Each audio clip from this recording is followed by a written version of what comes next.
Hermanos y hermanas, yo quisiera hablarle hoy sobre impresionando a Dios, impresionando a Dios. Antes de yo mudarme a Texas para estudiar, hace algunos años atrás, yo nunca en mi vida había escuchado música de country. ¿Usted sabe lo que es música de country? Country music. En Jersey City, Nueva York, Connecticut, nunca había una estación de country cuando yo me estaba criando. Ahora hay muchas. Por lo tanto, fue un shock cultural cuando yo me mudé a Texas y escuché por primera vez esos cánticos que tienen como una historia. Pero sabe, después de escuchar a tanta gente tener música de country, uno empieza a gustarle un poquito. Y había ciertos cantantes que yo empecé a escuchar y me empezó a gustar. Y eventualmente empecé a escuchar a alguien que se llama Shania Twain, que ella escribe todas sus canciones y también los canta, y ella tiene un ritmo country y también pop y popular. Y una de sus muchas canciones populares que a mí me gusta es Eso no me impresiona mucho, en español, pero en inglés es That don't impress me much. No es, what's the other one? Man, I feel like a woman. No es esa. Oh, yo me siento como una mujer. No. Esa es otra también buena, pero esa no es la que yo estoy hablando. Man, I feel like a woman. Eso no me impresiona mucho. Y en el cántico que ella escribió, se hizo famosa también, ella enumera ciertas personas, especialmente hombres, que se creen que la está impresionando por su apariencia o por su inteligencia o por ser brillante y también por tener un espejo en su bolsillo para mirarse, un cepillo para peinarse o limpiar bien sus zapatos para impresionarla, pero ella repite el coro que dice, That don't impress me much. Eso no me impresiona mucho. Ella aún dice, puede ser que te parezca como Brad Pitt, puede ser que te guste Elvis Presley, puede ser que te veas como Tarzan, puede ser que veas como Captain Kirk o John Wayne, whatever. Ella dice, but that don't impress me much. Ahora tiene que escuchar la música para ver lo que realmente le impresiona, entonces. Pero una de las cosas que vemos es que todos nosotros caemos en esa trampa de tratar de impresionar a la gente, ya sea en nuestro trabajo, o ya sea un hijo o una hija tratando de impresionar a un padre o una madre. Todos nosotros somos culpables de tratar de llegar a una persona, hacerlo feliz y que ellos estén contentos o orgullosos de nosotros. Había un jovencito que estaba enamorado de una jovencita que era vecina. Ella no sabía que él estaba enamorado, pero estaba tratando de impresionarla. Y él tenía una bicicleta que su papá le había regalado nuevo, y él quiso entonces saber que ella iba a estar afuera y guiar su bicicleta de una forma para lucirse un poquito y para que ella pudiese fijarse en él. Y él toma la bicicleta y llega a una curva y hace lo que en inglés se llama un papa wheelie, right? Que uno coge para subir la bicicleta, y él sabía que ella estaba ahí mirándolo, y él viene guiando esa bicicleta, sube la bicicleta en el aire, y ¿qué pasa? Se cae hacia atrás. Tiene problemas con la espalda por algunas semanas. Está en dolor, y créeme, esa muchachita no le impresionó ni un chinchín lo que ese muchacho hizo. Ni la bicicleta la impresionó, ni el jovencito tampoco la impresionó. Pero él trató de impresionarla, y eso fue lo que pasó. Ahora, ¿cómo nosotros hacemos para impresionar a Dios? ¿Podemos impresionar a Dios? Si nosotros muchas veces tratamos de justificarnos y lucir bien ante la gente, algunas veces lo que nosotros pensamos que es impresionar a Dios es simplemente impresionar a otra gente. Y Jesús en esta historia encuentra mucha historia. Él tenía el arte de enseñar, y usaba historias, parábolas, historias terrenales con significados espirituales. Y él en el verso 9 nos dice por qué él dijo esta historia. Él dice, algunos que confiando en sí mismos se creían justos y que despreciaban a los demás. Jesús le contó esta historia. Y todos nosotros, en algún momento de nuestra vida, hemos confiado más en sí mismos. Todos nosotros, de alguna forma u otra, hemos despreciado a otras personas. Hemos pensado que nosotros, ya sea somos un poquito más inteligentes o estamos en una situación más económica mejor que ellos, todos nosotros hemos tenido una actitud así. Por lo tanto, este es un mensaje para todos nosotros. Un regalo que Carmelo le va a dar. Y me aplica a mí también, de parte de Jesús. ¿Cómo podemos impresionar a Dios? El primer punto importante que está en la pantalla, que impresiona a Dios, el primero es, lo que impresiona a Dios es cuando no tratamos de impresionar a Dios. Eso es lo primero que nosotros tenemos que aprender. Lo que impresiona a Dios es cuando no tratamos de impresionar a Dios, porque Dios ya nos conoce tal como somos. Usted ha escuchado el dicho que dice, gastamos dinero que no tenemos en cosas que no necesitamos para impresionar a gente a la que no le importamos. Y hay otro dicho que dice, stop trying to impress people. They're more messed up than you think. Deje de tratar de impresionar a la gente. Ellos tienen un desastre más de lo que usted piensa. Ellos están más arruinados de lo que usted piensa. Por lo tanto, aquí, en la historia que leímos, Jesús cuenta de dos personas. Y uno, que nosotros hemos leído, después de 2000 años, se ha estudiado esta parábola. Uno dice, el malo en esta historia es el líder religioso, el fariseo, que aparentemente es bastante arrogante en su actitud. Pero en realidad, en el primer siglo, el fariseo era el héroe. Era la persona que toda madre quería que su hijo se casara. Porque este era un muchacho sin vicio. Este era un muchacho que siempre iba a la sinagoga. Este era una persona recto, era ciudadano con sus papeles. Este era una persona moral. Este es una persona obediente. Este es una persona de una reputación intachable. Y le fascinaba la vida religiosa. ¿Qué madre no le gustaría tener una hija que se case con una persona responsable, obediente, religioso?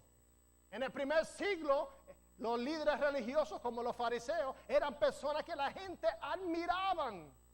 Veían como un ejemplo para los demás. Este hombre aparentemente vive por el libro. Este hombre sabe lo que está haciendo y este hombre tiene pasión por su religión. El único problema es que su religión no tiene corazón. ¿Usted conoce gente así? Que son bien apasionados en una ideología o una religión, pero no tiene corazón su ideología ni su religión. En la historia, aparentemente, Jesús dice que dos hombres subieron al templo de Jerusalén. Por lo tanto, esto no es una sinagoga, este no es un lugar pequeño, sino el templo, gran templo que había edificado Salomón y que había remodelado el rey Herodes. Y dice que él fue a este templo a orar. Y aparentemente él fue al centro del atrio, the court. En la antigüedad había como 4 atrios para llegar al lugar de sacrificio.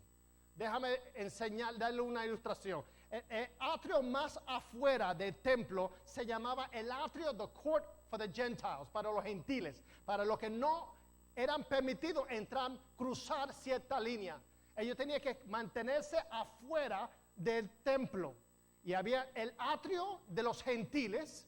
Entonces había otro atrio que desafortunadamente ahí iba a las mujeres. Las mujeres podían ir hasta ese lugar nada más. Por lo tanto, los gentiles eran peores. Entonces, segundo, eran las mujeres. Sorry. Así era la discriminación, el sexismo que había. Entonces, había un atrio para las mujeres. Y después de eso, había un atrio más cerca del templo que se llama el atrio para los hombres. Y después había el atrio donde estaban los sacerdotes, donde hacían los sacrificios. Mire, si usted está mirando de una distancia, ve la distancia que existe, la importancia que ellos le dan a ciertas personas. Los gentiles para afuera, las mujeres vienen después, los hombres, y entonces donde está la actividad religiosa de sacrificios. Aparentemente, este hombre religioso fue al atrio de los hombres, pasó a los gentiles, pasó a las mujeres y se fue ahí en el centro, el sol brillando en su cara. Y él se asegura que lo que él está haciendo, toda la gente se dé cuenta que él está presente. Él a propósito quiere que la gente escuche sus oraciones y que vea dónde él está. Y en ese, siendo el centro de la atención, él hace una oración. En el verso 12, nosotros vemos que él dice, ayuno 2 veces a la semana. Mira, muchos de ustedes ni una vez en su vida han ayunado. Usted no deja de comer. Este muchacho ayunaba 2 veces a la semana. Porque la ley de Moisés requería solamente ayunar una vez al año. ¿Cuántos de ustedes les gustaría eso? Una sola vez. Y era en el día Yom Kippur, que es el día de expiación, que hasta el día de hoy lo hacen, el día de arrepentimiento. Levíticos capítulo 16 habla que ese era el día que la gente se reunía, no comían, y el sumo sacerdote, the high priest, entraba no al lugar santo, pero el lugar santísimo. Una vez al año, el sumo sacerdote entraba a este lugar reservado, que nadie podía entrar, solamente el sumo sacerdote una sola vez al año. Y ese era un día de arrepentimiento, era un día de ayuno. Y ese era el único día que era necesario para un judío ayunar. Y este chamaco ayuna 2 veces a la semana. Usted multiplica eso, yo no soy muy bueno en matemáticas, pero eso sale 104 veces al año. Impresionante. Esta es una persona devota. Esta es una persona que no ayuna una vez al año, 104 veces al año. Y también en su oración dice, doy la 10ª parte de todo lo que recibo. Esta persona diezma y ofrenda. El diezmo era requerido de lo que uno recibía a través de entrada. Pero este no solamente diezma entrada, sino también aún lo que él recibe o lo que él consigue, también eso es diezma. Este se llama double tither. El diezma 2 veces, doblemente. Impresionante. Ahora, no hay nada mal con ayunar, no por dieta, no hay nada mal para uno separar, identificarse con los pobres, uno separar tiempo y decir, este tiempo es consagrado para Dios. No hay nada de ser generoso y ayudar a los demás. El problema es que este hombre piensa que su bondad, his goodness, es suficiente para impresionar a Dios.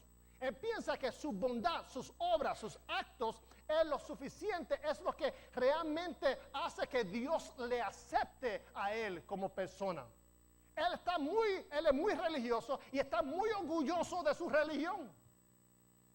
El problema es que cuando nosotros confiamos en algo más allá que nuestro Dios, nosotros estamos entonces engañándonos. Porque ni venir a la iglesia toda la semana, es bueno que venga, pero eso no es garantía que usted esté impresionando a Dios.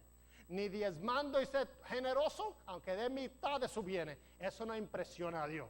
Aunque usted tenga asistencia perfecta en un estudio bíblico, eso no impresiona a Dios. Su bautismo, su religión, sus obras, eso no impresiona. Nosotros no podemos hacer nada para impresionar a Dios. Ya Dios nos conoce tal como somos. Lo mejor que podemos hacer es dejar de tratar de impresionar a Dios. Él trató muy fuerte. Él trató de impresionar a Dios por lo que él hacía, por sus actos, por lo que él, en su práctica religiosa. Y vemos que eso no impresionó a Dios. Yo cuando estaba más joven, en mi último año de high school, me recuerdo 1986, me gradué en Jersey City. Yo me gradué y había en ese entonces, yo no creo que lo hacen ahora, pero en ese entonces la clase graduanda, ellos corrían por diferentes posiciones. la pareja más bella, la persona más popular, la persona, el clown, class clown, el que era el mono de la clase, el charlatán de la clase. Right? Y la gente corría y entonces la gente votaba por su favorito candidato. Y ¿sabe qué? Que la gente me dijeron, Carmelo, ¿por qué tú no corres para las posiciones disponibles que existen? Y yo digo, bueno, ¿cuáles son? Y yo, ¿qué tengo que hacer? Bueno, una foto, tiene que poner una foto, ponerlo en una promoción, folleto, una hoja suelta, y el día de elección, la gente va a votar en favor o en contra tuya. Yo encontré una foto más bella mía, te digo, hasta el día de hoy la tengo. Yo de pelo negro, los dientes blanco, no había arrugas, más flaquito, y tenía como un bow tie.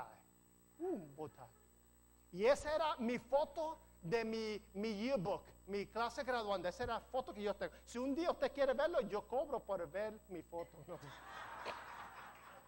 No, pero yo se lo enseño. Yo soy orgulloso, estoy orgulloso de mi foto.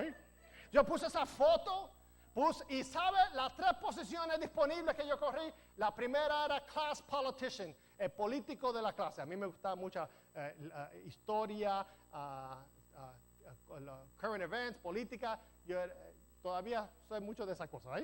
Ustedes no saben, no reciben mucha esa información porque los reservo, porque yo quiero pastorear a los republicanos, demócratas, independientes.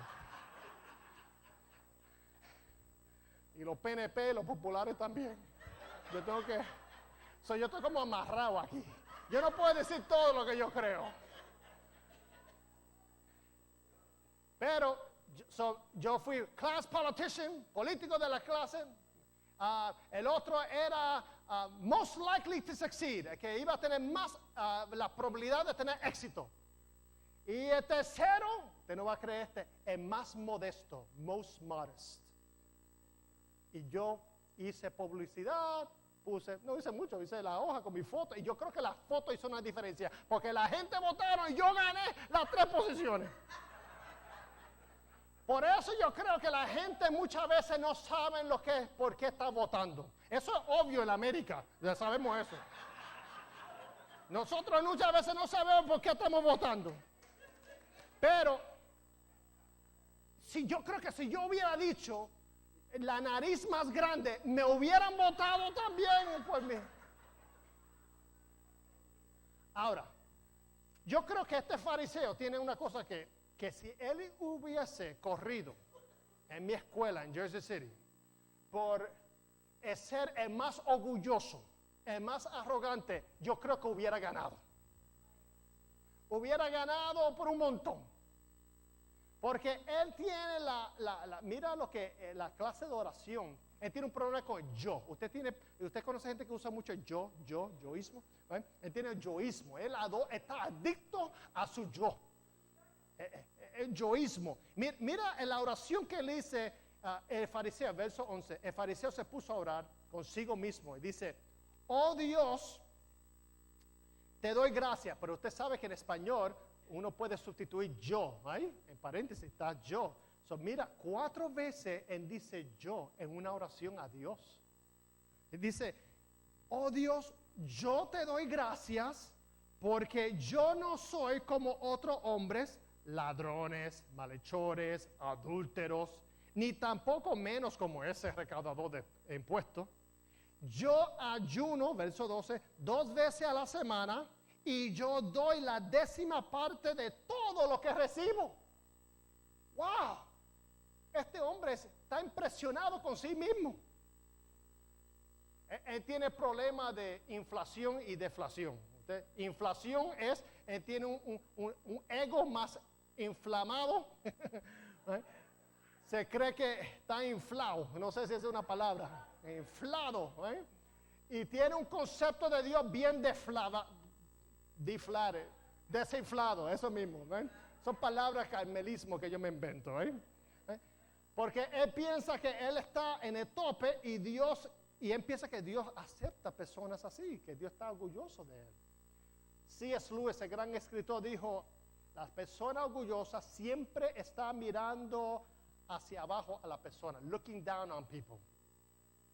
Y por supuesto, como siempre están mirando hacia abajo a la gente, nunca tiene la oportunidad para mirar hacia arriba.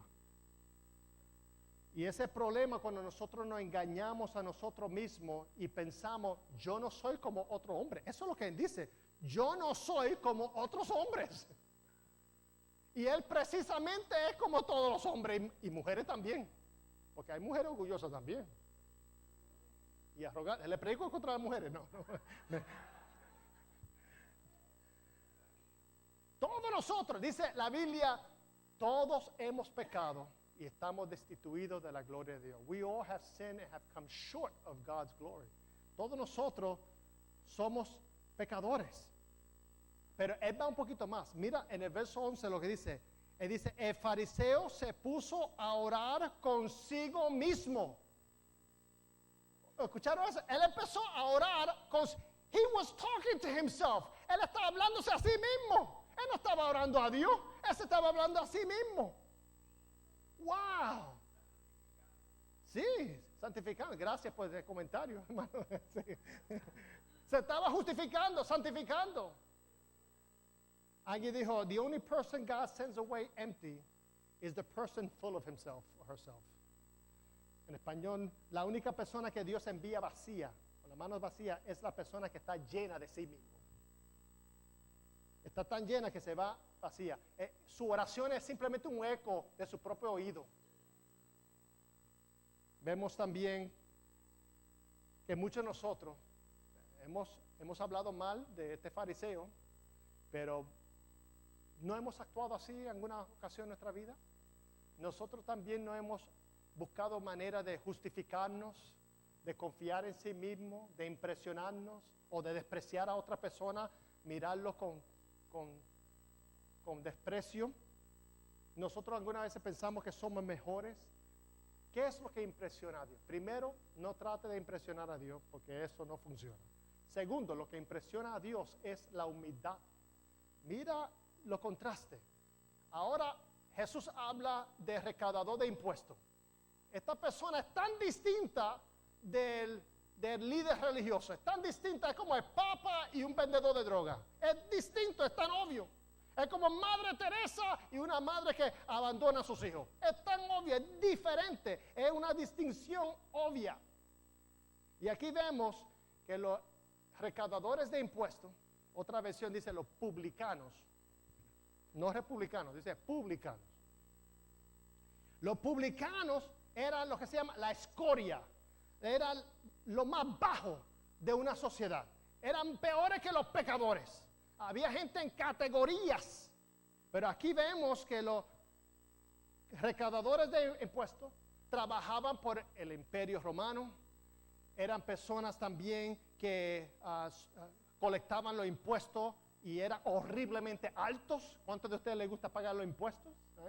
Especialmente cuando son injustos y cuando otros se favorecen y uno no. Y también ellos robaban a la gente porque cobraban más de lo que era requerido. Y todo el mundo sabía que ellos eran traidores.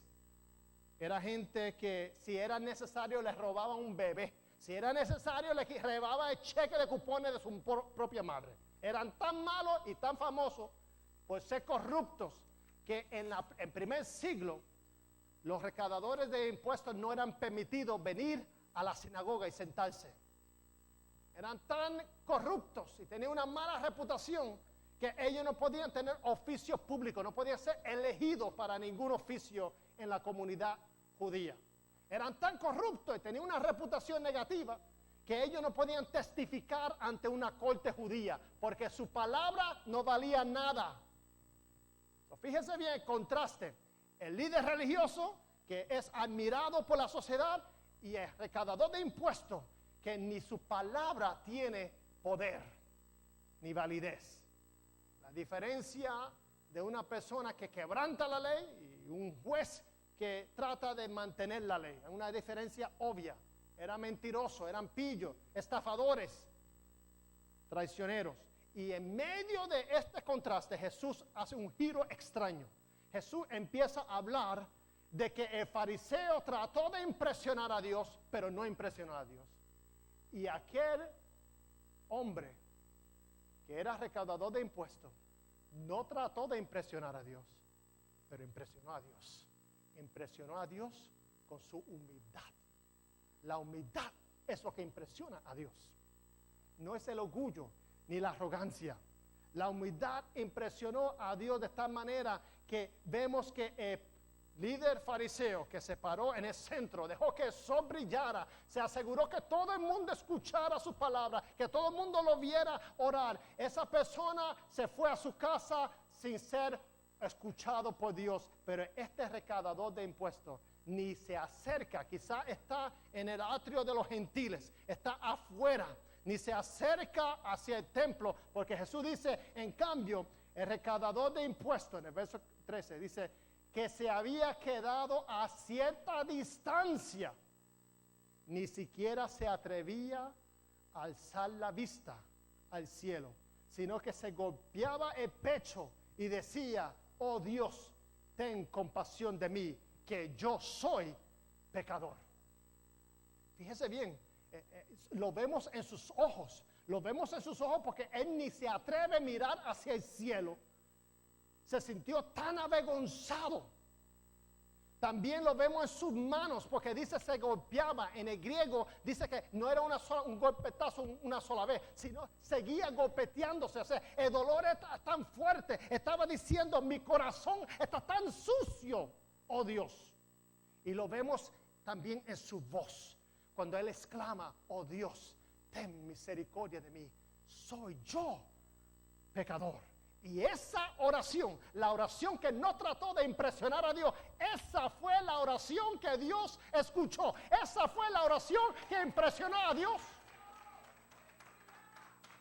Y por eso Jesús le dice en el verso 14, les digo que este y no aquel volvió a su casa justificado ante Dios, perdonado ante Dios. Por afuera, el fariseo parece el candidato que todo el mundo vota en favor. Y dice, este sí es el hombre. Este sí es el creyente fiel a Dios.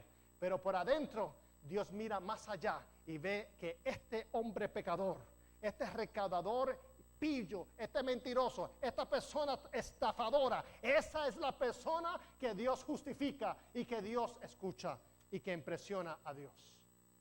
Ahora, este hombre recaudador de impuestos hizo algo muy sabio sin saberlo, porque el que se humilla por su cuenta es mejor hacerlo que dejar que Dios le humille a uno, porque Jesús dijo en el verso 14, pues todo el que a sí mismo se enaltece será humillado, y el que se humilla será enaltecido. Y Dios tiene manera, hermanos y hermanas, muchas veces de humillarnos a nosotros. Es mejor que aprendamos a hacerlo por nuestra cuenta. Lo otro que impresiona a Dios en esta historia es la honestidad.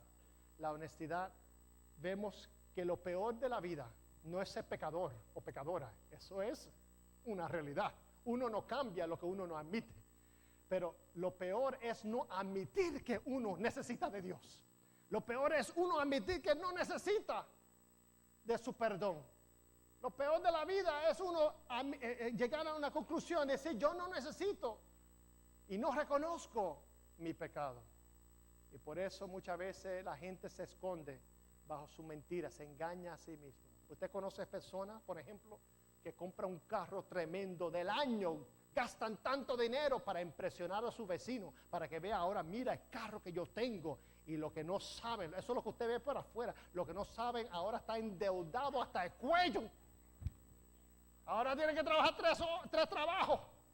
¿Por qué? Porque simplemente estaba impresionando a los demás.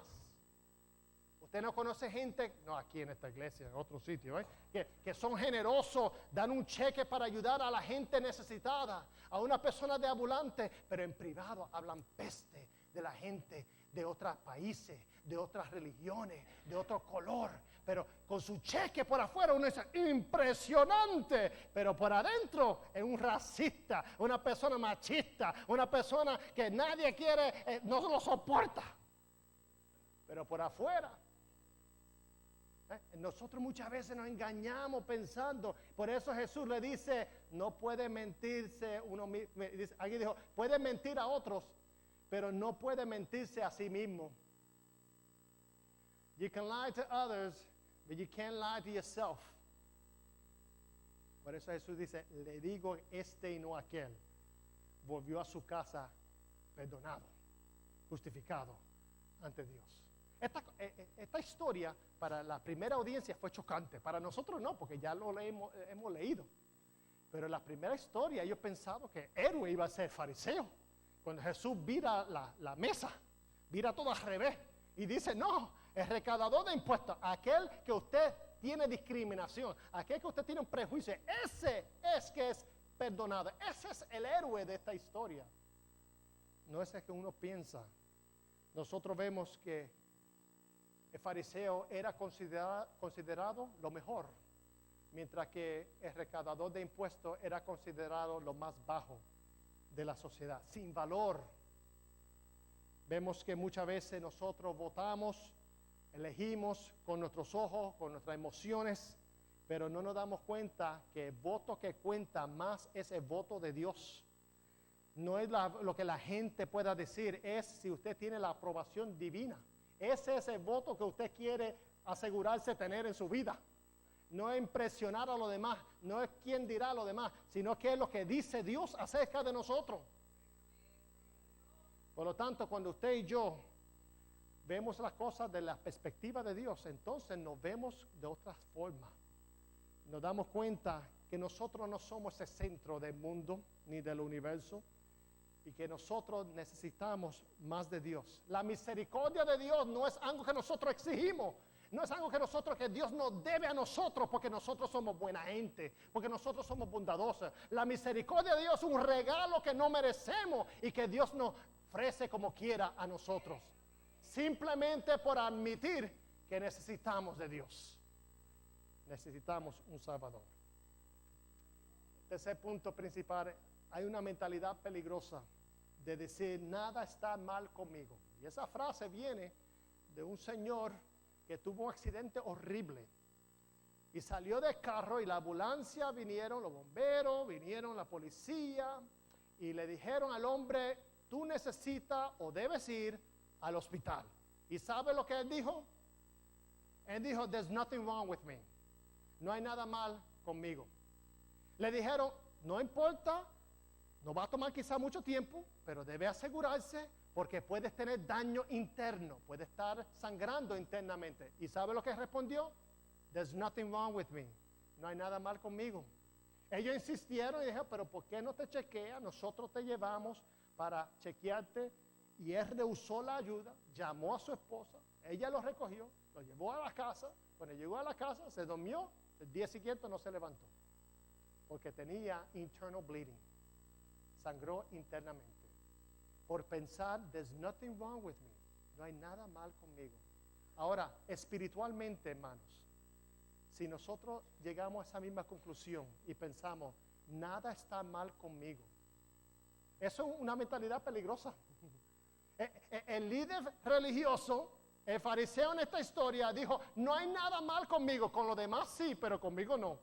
Y entonces el hombre pecador, el recaudador de impuestos, dijo lo contrario, everything is wrong with me, todo está mal conmigo. Él se golpeaba y decía, mi corazón necesita cambiar. En el cristianismo, la manera que nosotros impresionamos a Dios no es con buenas obras. Uno es salvo no por buenas obras, sino para buenas obras. You say not by good works, but for good works. Por lo tanto, hermanos y hermanas, aquí vemos dos diferentes personas, dos cosas opuestas. Uno que dice, no hay nada mal conmigo, y otro que dice, todo está mal conmigo.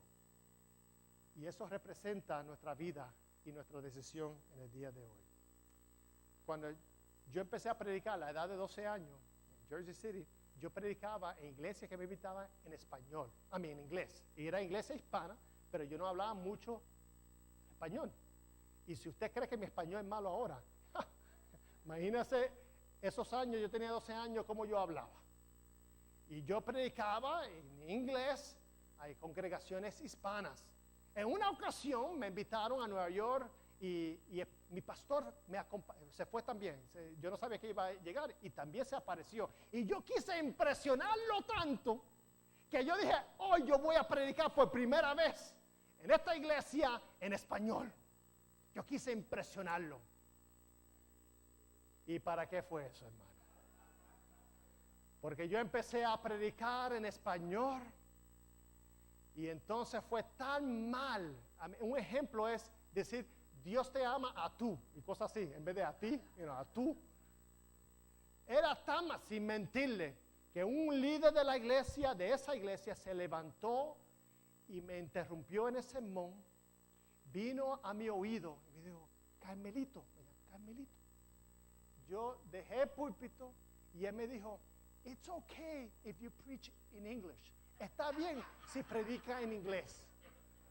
Me estaba dando como un hit, me estaba dando como una que cambie, Yo traté de impresionar y él me viene a decir, mira, mejor, aunque somos latinos, te entendemos mejor en inglés que en español. Eso está malo, hermano. Eso es lo que pasa algunas veces cuando tratamos de impresionar, ¿vale? El fariseo trató de impresionar a Dios y salió con nada. El recaudador de impuestos no trató de impresionar a Dios en absoluto y lo impresionó y salió perdonado a su casa. El Salmo 32, verso 1 al 5, dice, dichoso aquel o aquella. Otra versión dice, blessed, bienaventurado. Dice, dichoso aquel a quien se le perdona sus transgresiones, a quien se le borran sus pecados. Dichoso aquel o aquella a quien el Señor no toma en cuenta su maldad y en cuyo espíritu no hay engaño. El fariseo, si lo evaluamos, pensó que era superior a los demás. Despreció a otra gente. Pensó que la gente no podía medirse a su capacidad espiritual. Él mismo se elogió y se alabó, condenó a otra persona.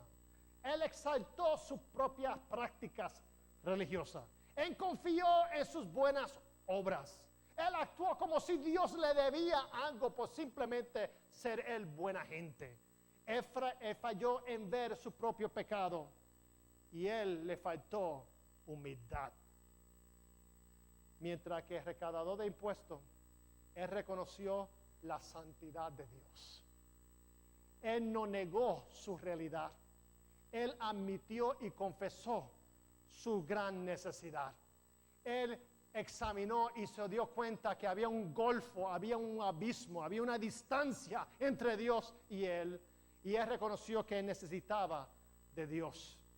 Por lo tanto, hermanos y hermanas, yo le invito a que nosotros podamos orar con humildad, porque la oración o la vida cristiana, que es basada en orgullo, en egoísmo, en hipocresía, en difamación a otras personas, no es un cristianismo auténtico ni genuino. Es un cristianismo de este líder religioso. Pero los sacrificios de Dios, que a Dios le agrada, dice Salmo 51. Los sacrificios de Dios son el espíritu quebrantado. The sacrifice you want, God, is a broken spirit. A broken and a repentant heart, oh God, you will not despise.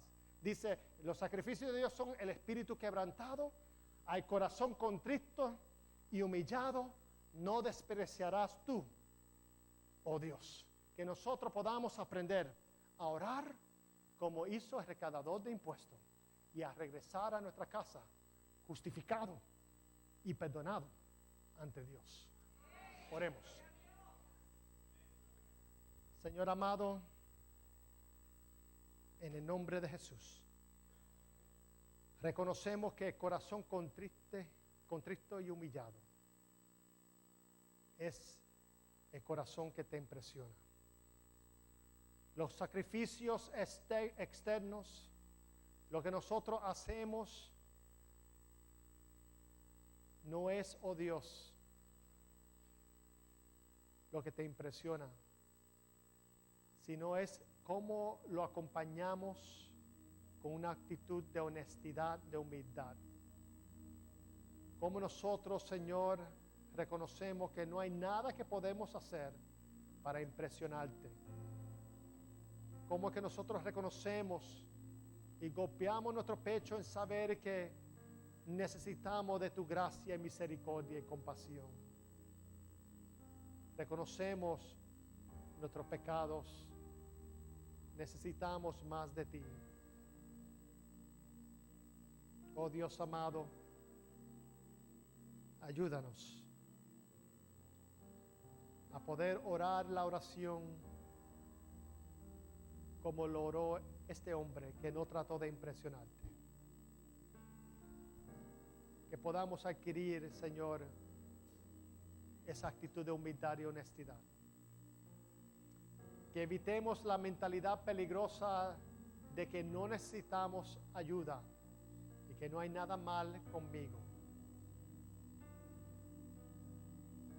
Que para que haya cambios tenemos que admitir que necesitamos tu ayuda. Oh Dios mío, toca los corazones de cada persona aquí. Y gracias por este gran regalo de este pasaje, esta historia que Jesús le contó a sus discípulos. Y 2000 años después estamos todavía hablando de ella. Porque es el corazón de Dios que queremos conocer. Con sus ojos cerrados, ahí donde está, si necesita en su vida reconciliarse o reafirmar su fe, sea que usted pueda profesar fe en Jesucristo. Esta es una buena oportunidad aquí. Ahí donde está, simplemente, si desea la oración, levantar su mano. Dios, el Espíritu Santo ve su vida, conoce lo que usted está pasando. Y hay personas que quizás dicen, Señor, yo necesito, tú me conoces internamente. La gente ve por afuera, pero tú me conoces por adentro. Y Dios conoce quizás el desastre que hay encima de usted, la preocupación, el dolor, la angustia. Otras personas no lo saben, pero Dios sí lo ve. Y aún así, Dios nos ama, y Dios nos quiere, y Dios desea ayudarnos y no dejarnos sueltos ni solos ni solas. Señor, por todas esas personas que han levantado la mano o sus corazones, yo te pido que tú les bendiga, que tú les ayudes, que ellos no se rindan. Señor, que podamos en esta época de Cuaresma, estos 40 días, Señor, antes de Semana Santa, que podamos preparar nuestro corazón y que podamos servir a otros. No despreciar la gente que tú has creado, no pensar jamás que somos mejores que nadie, sino que todos somos iguales. Todos dependemos de tu compasión. Todos necesitamos misericordia. Todos, oh Dios, necesitamos regresar a nuestros hogares sabiendo que tú, oh Dios, tienes una opinión de nosotros increíble, amable, bondadosa. Que tu gracia es generosa, que no tenemos que hacer cosas para ganarnos puntos contigo, sino simplemente, oh Dios, abrir nuestros corazones y buscar tu senda. Bendice a todos los hermanos y hermanas aquí presentes, en el nombre de Jesús, nuestro Señor y Salvador. Amén.